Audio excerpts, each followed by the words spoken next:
এবার বিশেষ কিছু ফিচার নিয়ে Xiaomi নিয়ে আসলো Redmi Note 50 Pro Plus।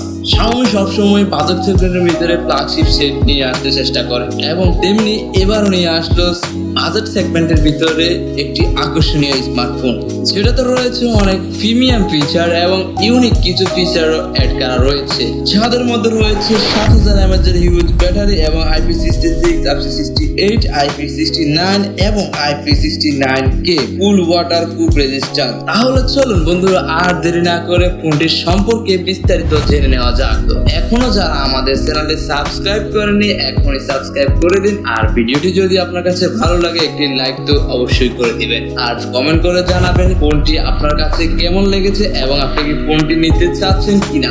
আমরা প্রথমে ফোনটির ডিজাইন নিয়ে কথা বলি। এই ডিজাইন থেকে প্রথমে যেটা বোঝা যায় তা হলো এটি একবারে ফ্ল্যাগশিপ লুকের ফোন। Xiaomi এই মডেলের শুধু পারফরম্যান্সের জন্যই নয়, লুক ও ফিলের দিক থেকেও অনেক দারুণ মনোযোগ দিয়েছে। বডি ম্যাটেরিয়াল ও ফিনিশিং ফ্রন্ট ও ব্যাক প্যানেলে রয়েছে Gorilla Glass 5 প্রোডাকশন সহ premium glass back panel. Frame হিসেবে রয়েছে অ্যালুমিনিয়াম অ্যালয় ফ্রেম, যা ফোনটিকে শক্তপোক্ত ও স্টাইলিশ করে তোলে। ফিনিশিং এর মধ্যে আপনারা দুইটি ভেরিয়েন্ট পেয়ে যাবেন, যেটা হচ্ছে ম্যাট ও গ্লাস ফিনিশিং। ভেরিয়েন্ট অনুযায়ী ভিন্ন ভিন্ন হতে পারে। ফোনটিতে একটি আয়তাকার শেপের ভিতরে ক্যামেরা সেটআপ করা হয়েছে, যেখানে 3টি ক্যামেরা সেটআপ এবং একটি ফ্ল্যাশ লাইট সেটআপ করা হয়েছে। ফোনটি পুরোপুরি মেটালিক এবং এই মেটালের উপরে Xiaomi তাদের Redmi ব্র্যান্ডিংটি, তাই ফোনটি দেখতেও অনেক আকর্ষণীয় এবং প্রিমিয়াম মনে হয়। ফোনটি মার্কেটে 4টি ভেরিয়েন্টে পাওয়া যাবে, যেগুলো হচ্ছে graphite black, glacier blue, sunrise gold. এবার কথা বলা যাক ফোনটির পারফরম্যান্স নিয়ে। প্রসেসিং এর জন্য বিশ্বের প্রথম Redmi Note 50 Pro Plus স্মার্টফোনে Snapdragon 7S Gen প্রসেসর দেওয়া হয়েছে। এই প্রথম কোম্পানি তাদের নোট সিরিজে IS Shield সার্কুলেটিং পাম্প যোগ করা হয়েছে। এতে 5954 mm2 পর্যন্ত থার্মাল কানেক্টিভিটি পাওয়া যায়। একই সঙ্গে স্মার্টফোনটিতে Xiaomi 5 Class T1S single enhancement chip দেওয়া হয়েছে এবং ফোনটিতে Android 50 অপারেটিং সিস্টেম এবং Xiaomi HyperOS 2 সহ কাজ করে। ফোনটিতে পরবর্তী 2টি বড় আপডেট সুবিধা এবং 3 বছরের সফটওয়্যার আপডেট সুবিধা পেয়ে যাবেন। ফোনটি কয়েকটি ভেরিয়েন্টে মার্কেটে পাওয়া যাবে, যেমন হচ্ছে 8GB 256GB variant, 12GB 256GB variant, 12GB 512GB variant এবং 16GB 256GB variant, 16GB 512GB variant. এই সবগুলো ভেরিয়েন্টে ফোনটি মার্কেটে পাওয়া যাবে। এবার চলে যাওয়া যাক ফোনটির ডিসপ্লে সাইডে।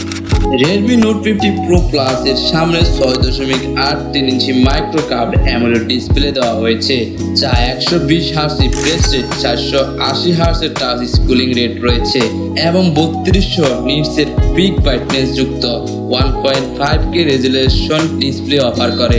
স্ক্রিন সুরক্ষিত রাখতে Xiaomi ড্রাগন ক্রিস্টাল কাচ রয়েছে এই ফোনটিতে এবং এই ডিসপ্লেটিতে ডলবি ভিশন HDR10 প্লাস 12 বিটের কালার টেড, 3840 hertz high frequency PWM dimming এবং DC ডিমিং এর মতো ফিচারগুলো সাপোর্ট করে। এখন চলে যাওয়া যাক ফোনটির ক্যামেরাতে। ট্রিপল ক্যামেরা সেটআপ পেয়েছে ফোনটিতে। প্রাইমারি ক্যামেরা রয়েছে 1.5 অ্যাপারচারের 50 মেগাপিক্সেলের লাইট ফিউশন 800 সেন্সর একটি ক্যামেরা। বাকি একজোড়া ক্যামেরা হলো 50 মেগাপিক্সেলের টেলিফোটো ক্যামেরা এবং 8 মেগাপিক্সেলের ultra wide angle lens. Selfie এবং ভিডিও কলের জন্য এতে রয়েছে একটি 32 মেগাপিক্সেলের ফ্রন্ট ক্যামেরা এবং ফোনটি দিয়ে উভয় পাশে 4K তে ভিডিও করা যাবে। কানেক্টিভিটি, ফোনটিতে in display fingerprint sensor add করা রয়েছে এবং 5G SANSA সাপোর্ট করে। Wi-Fi 6 এবং Bluetooth 5.3 সাপোর্টেড। Android 50 এবং MIUI 60 সফটওয়্যার অপারেটিং সিস্টেমে চলবে। ফোনটির ব্যাটারি এবং চার্জিং সিস্টেম, এর অন্যতম আকর্ষণ হলো 7000 mAh এর ব্যাটারি। এটি 90 ওয়াট ফাস্ট চার্জিং এবং 22.5 ওয়াট রিভার্স চার্জিং সমর্থন করে। এতে Xiaomi Shroud P3 charging chip এবং Thorax G1 fuel gas chip ব্যবহার করা হয়েছে। ফোনটির অন্যতম ফিচারের মধ্যে ফুল ওয়াটার প্রুফিং অপটিক্যাল এবং fingerprint sensor, IR blaster, x axis linear motor ও আল্ট্রাসনিক ডিস্টেন্স সেন্সর উল্লেখযোগ্য। সব মিলিয়ে ফোনটি বাজেট সেগমেন্টের মধ্যে একটি খুবই আকর্ষণীয় ফোন হতে চলছে। 7000 5000 mAh এর ব্যাটারি, স্লাইড ম্যাসেজিং সাপোর্ট করে, দারুণ পারফরম্যান্স ক্যামেরা ও ড্রপ রেজিস্ট্যান্সের বড়ের দৌলত ইউজারদের মন জয় করবে। ফোনটি বাংলাদেশ বাজারে ভেরিয়েন্ট অনুযায়ী 30 থেকে 37,000 টাকার ভিতরে ফোনটি নেওয়া যাবে। তো বন্ধুরা, আপনাদের কাছে ফোনটি কেমন লাগছে অবশ্যই কমেন্ট করে জানাবেন। আর হ্যাঁ, এখনো যারা আমাদের চ্যানেলে সাবস্ক্রাইব করেননি এখনই সাবস্ক্রাইব করে দিন, ভিডিওতে একটি লাইক করে দিন। ধন্যবাদ সবাইকে, কথা হবে পরবর্তী আরো একটি ভিডিওতে।